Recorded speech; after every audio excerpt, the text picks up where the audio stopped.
महाराष्ट्र में भाजपा और एकनाथ शिंदे गुट की शिवसेना के साथ मिलकर सरकार बनाने के बाद से महाविकास आघाड़ी गठबंधन सत्ता से बाहर है और उसमें शामिल पार्टियों को अपने जनाधार को बचाए रखने के लिए लगातार जद्दोजहद करनी पड़ रही है।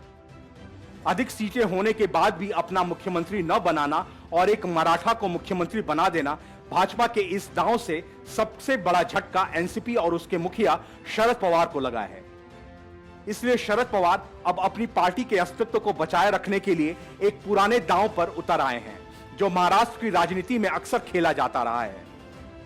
शरद पवार ने महिला आरक्षण के मुद्दे पर उत्तर भारत के लोगों को निशाना साधा है।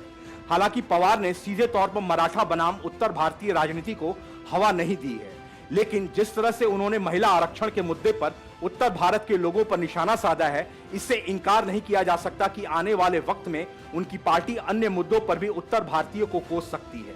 दरअसल लोकसभा और सभी विधानसभाओं में महिलाओं के लिए 33% सीटें आरक्षित करने की व्यवस्था करने वाले महिला आरक्षण विधेयक पर शरद पवार ने कहा कि संसद की मानसिकता विशेष रूप से उत्तर भारत की इस मुद्दे पर अनुकूल नहीं रही है।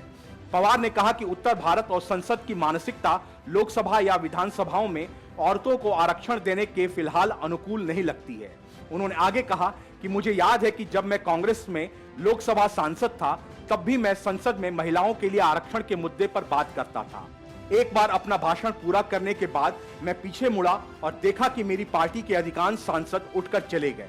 इसका मतलब है मेरी पार्टी के लोग भी इसे स्वीकार नहीं करना चाहते। पुणे डॉक्टर संघ की ओर से आयोजित एक कार्यक्रम के दौरान पवार से पूछा गया कि यह विधेयक अभी तक पारित नहीं हो पाया है, तो क्या यह दर्शाता है कि देश महिलाओं के नेतृत्व को स्वीकार करने के लिए मानसिक रूप से अभी तैयार नहीं है? इस पर उन्होंने जवाब दिया, संसद खासकर उत्तर भारत की मानसिकता अनुकूल नहीं है। वहीं पवार ने यह भी कहा वह संसद में इस मुद्दे पर तब से बोल रहे हैं जब वह लोकसभा में कांग्रेस के सदस्य थे।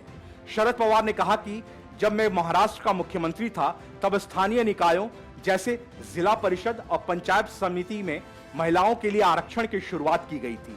शुरू में इसका विरोध किया गया था, लेकिन बाद में लोगों ने इसे स्वीकार कर लिया था। पवार के इस बयान के बाद राजनीतिक गलियारों में एक बार फिर हलचल मच सकती है। खासकर उत्तर भारतीय राजनेता नाराज हो सकते हैं। वहीं मजे की बात यह है कि कुछ महीने पहले तक महाराष्ट्र में शरद पवार की पार्टी सत्ता में थी। लगभग 2.5 साल वो सत्ता में रहे, लेकिन महिला आरक्षण विधेयक की कभी चर्चा तक नहीं की। पर जैसे ही सत्ता से वो बाहर हुए, उन्हें इसकी याद आई। वहीं इस कार्यक्रम में पवार और उनकी बेटी एवं लोकसभा सांसद सुप्रिया सुले भी उपस्थित रहीं। Bureau report, news of India.